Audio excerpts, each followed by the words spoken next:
Hey, Lisa, it's Hayes. I'm good. What can I do for you? I mean, you need me to come check out your Toyota, I think, right? No, the Lexus. Oh, the Lexus. A charging problem, maybe. Okay. Yeah, the guy said it's the alternator. Okay, I don't listen to any other mechanic. I'll come out there and check it out. Okay. You know the 805. Okay, text that over to me. I'm on my way. Okay. Okay, bye-bye.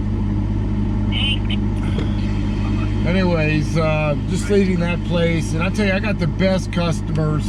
It took me a minute to get some really good customers. You know, it's a journey to process, you know, to finally get there. But if you do good work, you're going to get better customers. People are going to spread your name. If you do good work, they're going to spread the name if you do bad work. So you got to be careful. So anyways, let's go down to see this Lexus. She has a charging issue, she believes. All right, guys, we just left this Lexus. All right, and I do have a $100 minimum, but I'll tell you what I like about that $100 minimum thing, and I'm gonna let y'all in on it. I come down here, I get the diagnostic done. Someone told her that she needed, car care clinic, I think it was, told her she needed an alternator. It does not need an alternator. The battery is completely dead. It's an interstate battery. It's another crap battery. So I said, Lisa, you just need a battery. You're okay. So I just saved her alternator cost and the labor. And I get $100 for you know, doing 100% reliable checking, you know, test, don't guess. So that's worth $100. And I realized how many people I was saving, you know. I was realizing that. I said, well, something ain't right here. I should be getting paid. I should be getting more than $40 because you should have been, if I would have did what you told me to do, you would have been out $300-400. And I'm only getting like 40 bucks. So it didn't really sit right with me. And plus my time, the travel time, and O'Reilly Auto Parts. Ow! Hey, so why are you looking at me all crazy like that? What is that stare? Why are you staring like that? Huh. Let's go home and get some chicken. You want to go home and get some chicken? Yes? Okay. Yeah, I took a little bit of time, but I'm back. You guys remember this black Jeep, right? This is the black Jeep with all those electrical issues, the long crank time. Well, it is back to try to figure out the long crank time. So we're going to do a pressure test on it, fuel pressure test on it. And it's been smoking. It feels like it's fuel. And we'll just check it out. It's got a lot of smoke. All right. Okay, here we go.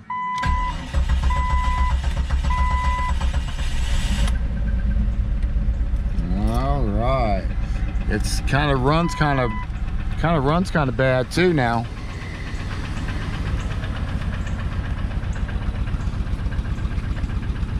It's not smoking. It was like a cloud of smoke yesterday. It probably starts smoking when it warms up then.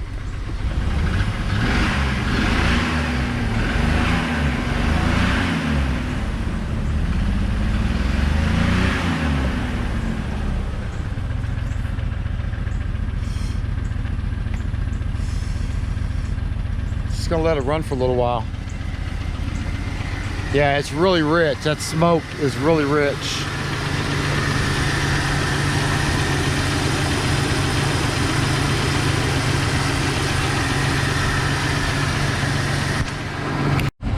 All right, it looks like we got 49 pounds of pressure. The specifications are 49 pounds plus or minus 5. So let me shut off the car. Let's see if that gauge drops. When I tested it a few days after she picked up her car, it dropped all the way down to 0 that fast. Look at that. So she just put brand new injectors in there, but I think these are worse than the originals is what I'm thinking. I don't have any leaks coming out of here. All right, so it's not leaking there. She had 2 fuel pumps put on it already, so I'm kind of steering away from fuel pump issues. I think she's just got bad injectors, or she's got a leak somewhere on the line.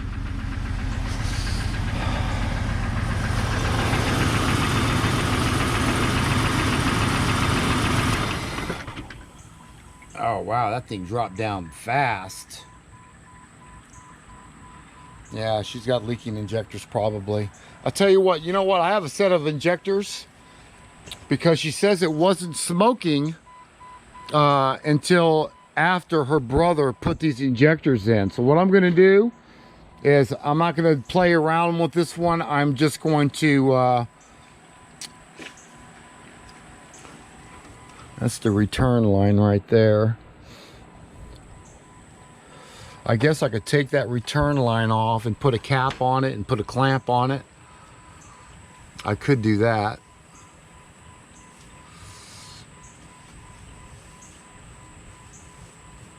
You know what? Let's do that. Let me take that off, put a hose on there, put a clamp on it, and let's watch the gauge after that. Yeah, let's do it that way this time. All right, on this one, it's got little plastic heat shrink lines on it. So what I did, it's got a nice piece of rubber over it. So I just clamped it just a little bit, and let's see if we can maintain pressure after I turn the car off. Let me start it up and get some fuel pressure in it.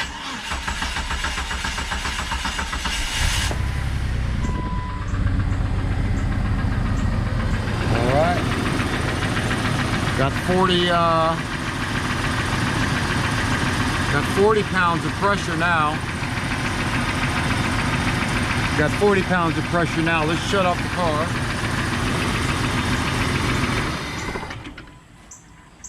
It bleeds down immediately. Do you guys see that? So it's going to be an injector problem. She's got badly leaking injectors. And that's why there was a cloud of smoke in there. I pinched off the return line, so it should be holding pressure at least a little bit better, because I have it clamped, but it's it's not like super tight, the clamp. So even if a little clampage, at least the pressure wouldn't go down that fast. If it's going down that fast, it's obviously going to be a leaking injector. So I'm pulling them off, man. I'm putting some new injectors in there. Yeah, that's what I'm doing. That's what I'm doing. Yeah. Yeah, I don't recommend pinching that hose, by the way. But it's got a nice piece of thick rubber on it. It ain't that cheap stuff either. So I'm good with that. Take them off. Let's pop some new injectors in there. We need some wire repairs too on this. Look at that right there. You guys saw that on the last video. Well, some of it anyways. There's electrical problems everywhere on this truck. So, let me get this off of there.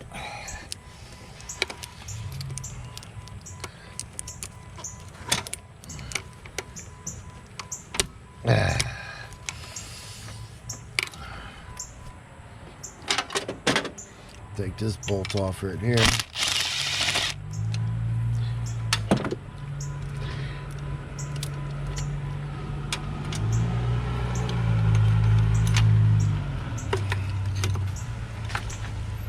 Get that out of the way. Unplug this injector. That looks like a fuel pressure regulator right there on the rail. Yeah. I'm not worried about that. Look at that. That is a leaking injector right there. It's leaking out a lot. That should not be happening right now, guys. That should not be happening.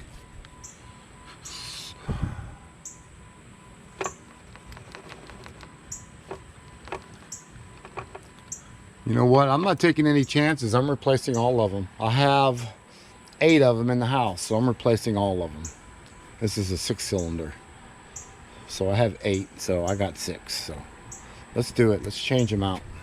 Let's just do something. Let me just turn the key in the on position, and I'm gonna let you guys watch this injector. See if anything funny happens. All right, let's do it.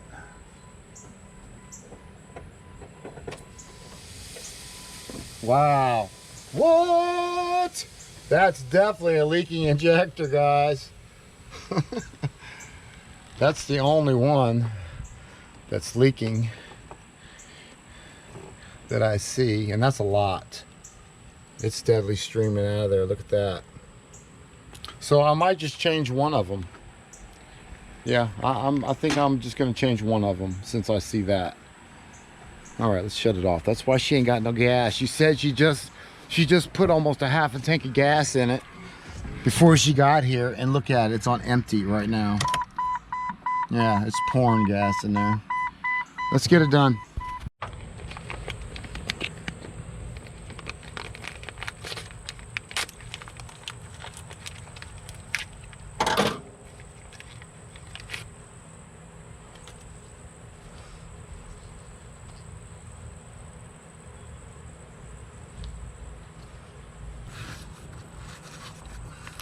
And put a little grease on that.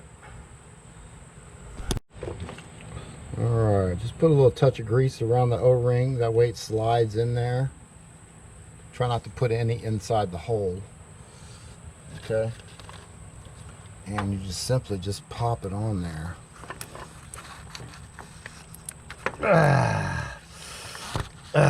Just like that.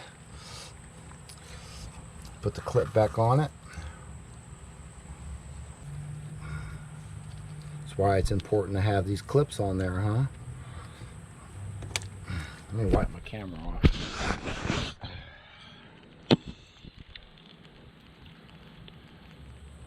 All right, let's check fuel pressure again.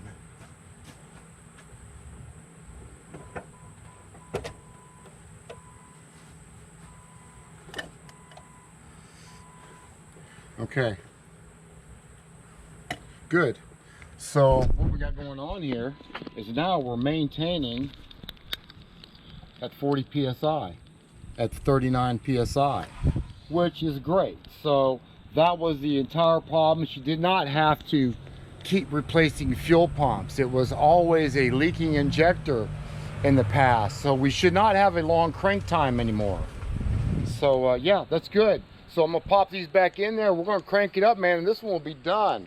We can get on the Ford Expedition or the Ford Explorer in a minute. All right, let's start it up. I don't have the cables connected. The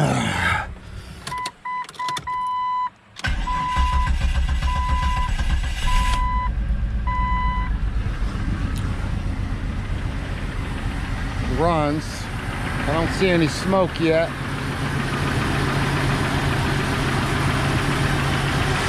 Everything is plugged up. Running about 49 psi.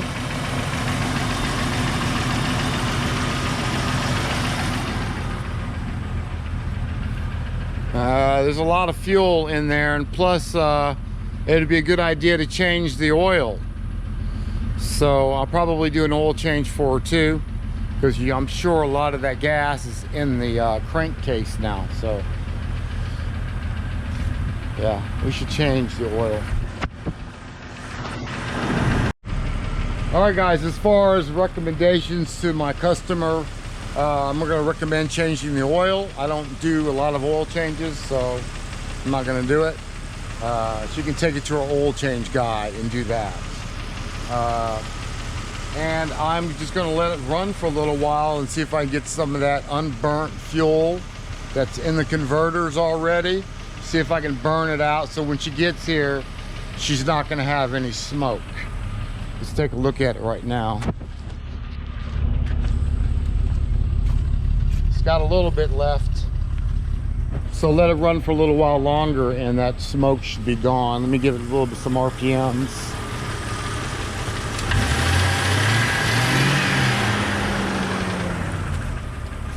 Now yesterday there would have been a cloud of smoke. So anyways, we found the problem, guys. Let's get over to the carport and get.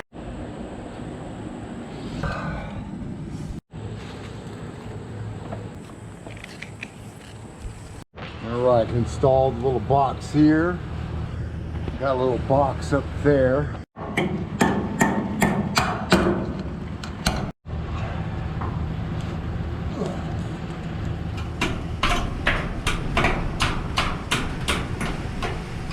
Light this thing up. Light it up. Got one more to do over here. Alexa, turn off the living room. Okay. Alexa, turn on the living room. Okay. Guys, let's see what this beast is gonna sound like. I got a feeling this one's gonna try to kick my ass.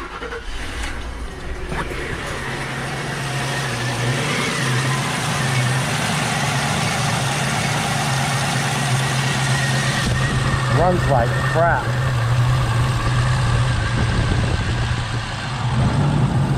It's gonna die. It's gonna die. As soon as it warms up, it'll start dying.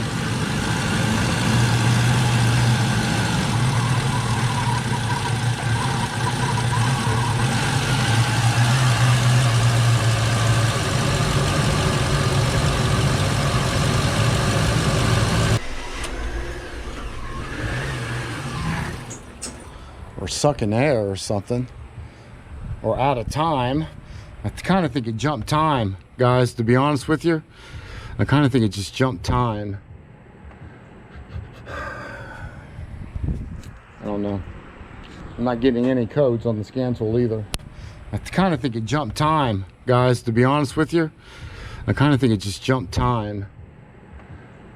I don't know. I'm not getting any codes on the scan tool either. This is what happened. It was running fine. It had a misfire on 1, 3, 5, and 8, I believe. But the only one that came up on the power balance when I did the power balance function was cylinder 8 was misfiring all the time. So I popped another coil pack in it, straight line, smoothed out. He took it home. I don't know, he was on the highway, he gunned it, or he was going home, and it started doing this. So, you know, the clues are pointing towards a timing problem. This is what it came in for. All these codes right here. Misfire 1, 2, 3, 5, and 8. All the other ones are different modules. All right, it's been running for about 3 minutes now. About 3 minutes now. It looks like it's about ready to die on me.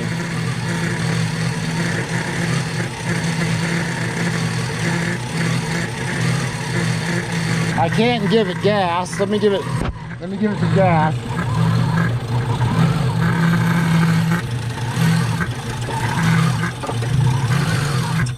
See, you can't give it just a little bit of gas. Sounds another symptom of timing problems, fuel pump problems, timing, out of time kind of symptom. Whenever it goes boom, you know what I'm saying? Okay, now it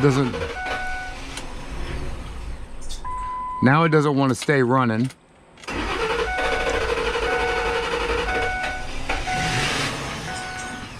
All right, so it doesn't want to stay running now.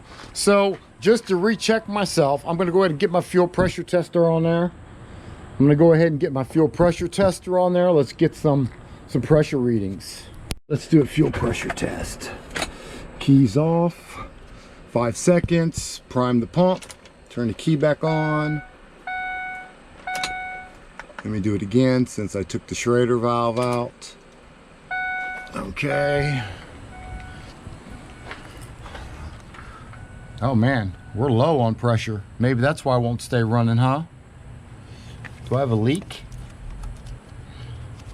I think I'm leaking. Let me tighten it up. 60 pounds of pressure over here, 58. That's actually pretty good. Let's start it up again. If it starts.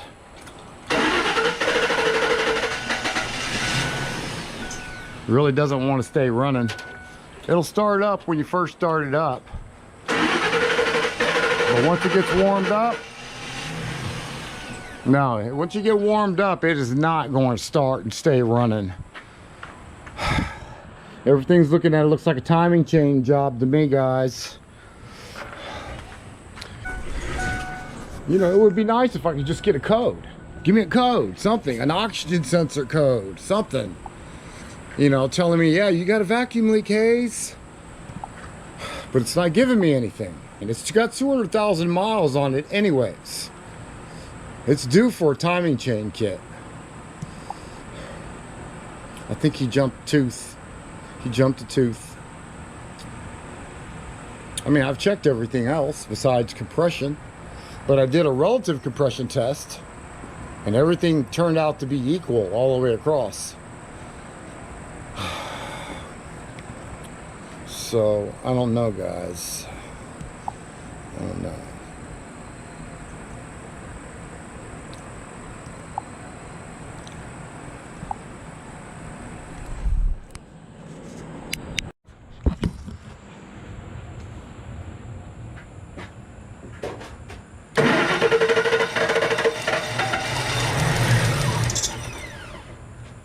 All right, so we have injector pulse right there. So we got spark, we got fuel pressure, we got injection pulse.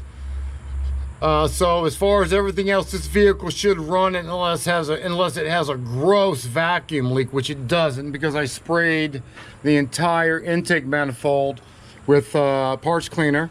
There was no engine change at all. It doesn't have a vacuum leak. When I do hear rattling down there, which is a telltale of a timing chain, you probably jump time a little bit. It starts, but it, you know, you step on the gas, it goes bull, bull, like it's sucking air or it's out of time.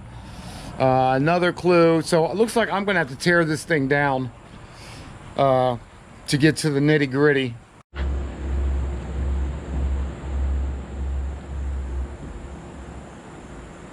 Alexa, it's getting a little dark out here. Okay, how can I help you with that? Turn on the garage. Okay. Thank you. That things like the phrase you taught me refers to turn on garage. If you want to undo this, ask me to forget the last thing you taught me. Okay, I got you. Thank you. All right, the project that I'm trying to do, I'm trying to clean this up a little bit. You see my old refrigerator is gone. Kind of pressure washed. My bench kind of organized, straightened up just a little bit. I also got, you know, my lights, which is a huge help. I got these actually on a chain. They're all connected, but I don't need to burn them all. Gives me plenty of light in here. What I'm gonna do also, I'm gonna put some vertical lights on the side of it, because it's that time of year where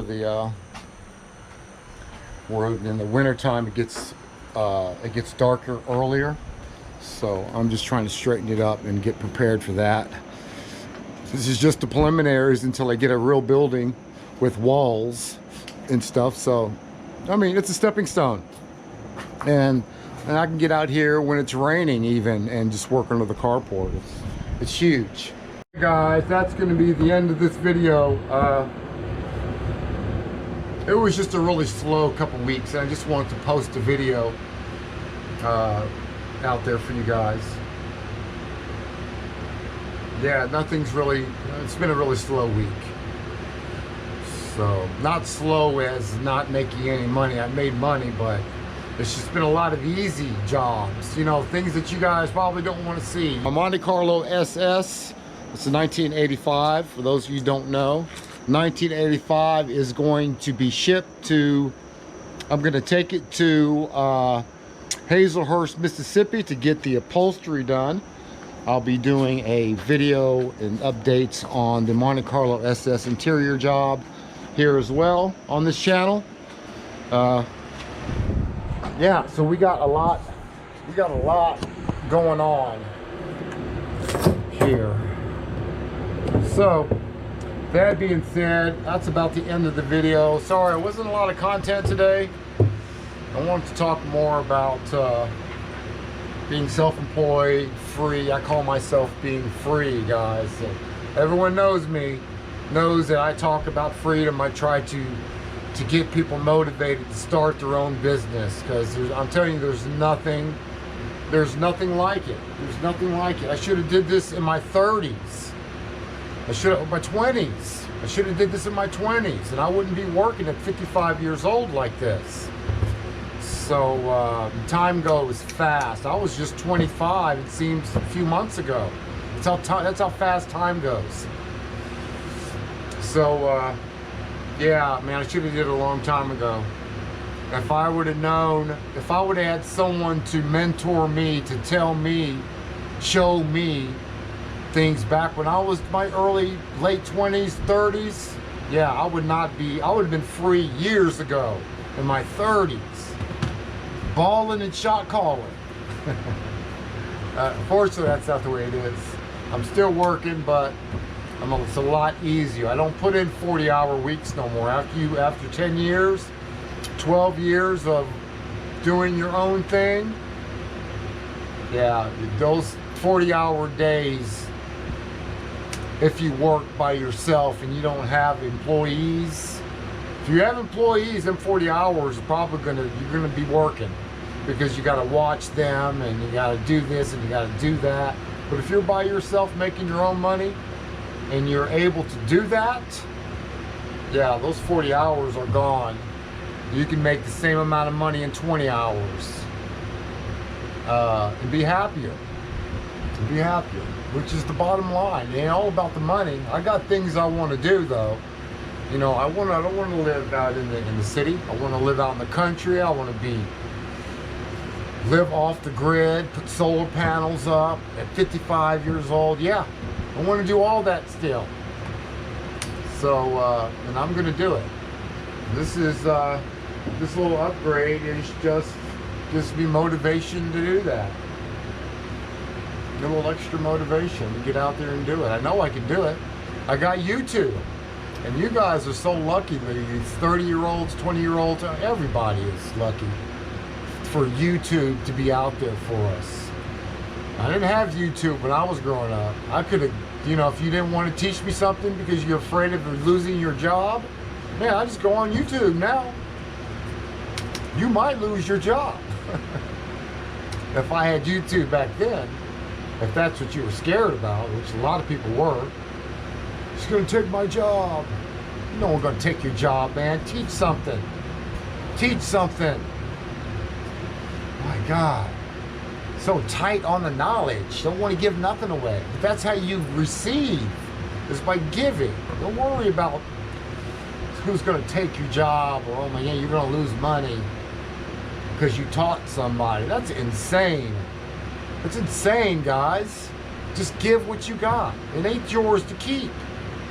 You're supposed to spread it. That's how you get blessings.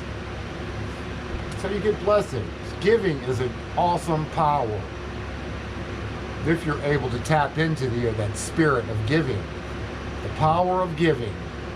That's why they call it the power of giving. People don't really understand that, but you have to practice it.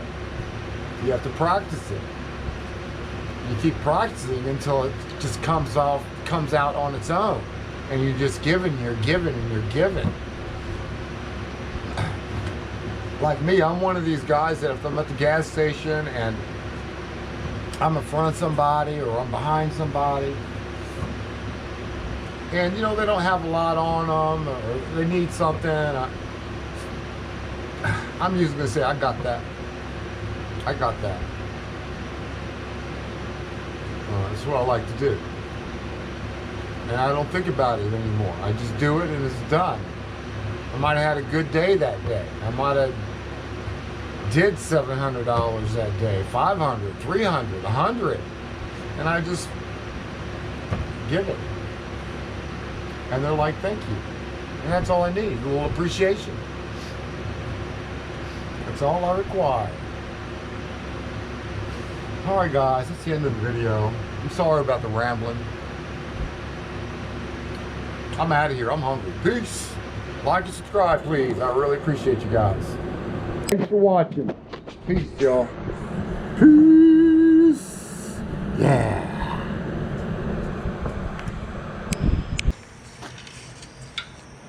Alexa, turn off the garage. Okay. Peace.